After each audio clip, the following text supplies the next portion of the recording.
Our sex ed program was pretty much a health class that they just kind of tied it into a little bit. I remember we had to watch a live birth. That wasn't too pretty. Our sex ed happened at an optional after-school event because they refused to have it in school, and we were taught abstinence only.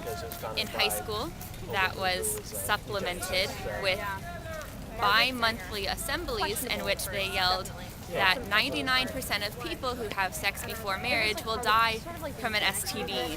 More likely than a car crash or a terrorist attack or any natural disaster, sex is the most dangerous thing that you can do.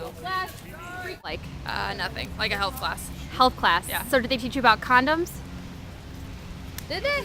I don't think so. I don't think they did. I don't think they They did. just taught abstinence. Abstinence? Yeah, that was it. I don't even remember, like, you know how they do the banana with the condom thing? Yeah. We didn't do that. Do you wish you would have learned more? Yes. We saw a bunch of nasty pictures of people with STDs and definitely scared you away from wanting to have sex / doing it unprotectedly. In 4th grade, they told us a little bit about our own anatomy and what to expect with puberty. And then in 7th grade, I was told, the only thing I remember was my coach telling me that if I did make out with someone, I would have sex. There was no separation between the two. I really wish that they had talked about protection and protecting against STDs and told us the truth, which is that you can make choices as to how far you go, and talk to us like we were real people instead of little animals. The underwear zone. What is the underwear zone? The underwear, you're not supposed to touch past the underwear zone. I don't remember much from it. It was, I guess it was useful. And I just would like to say for the record that in Canada, we don't have this abstinence-only education problem. And I think that that's a good thing. I think that the U.S. should also not have an abstinence-only education problem. I think that Canadian youth and European youth have a much healthier attitude towards sex as a result of comprehensive sex education.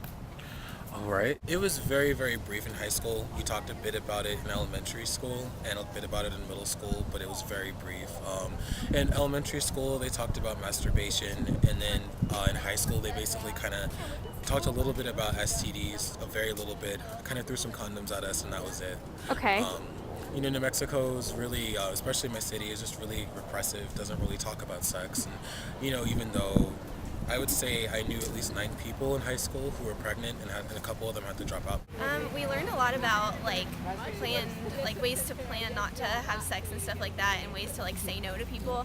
And they also showed us condoms, and they kind of told us just not to do it, but also showed us different ways that you could use birth control pills, but also told us that we'd probably forget to take them, so we shouldn't.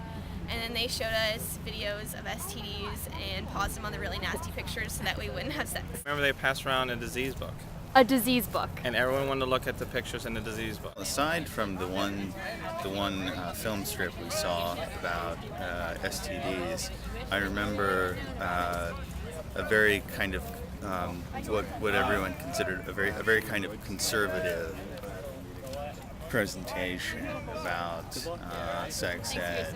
We were told, that abstinence is kind of probably the best route that people should take.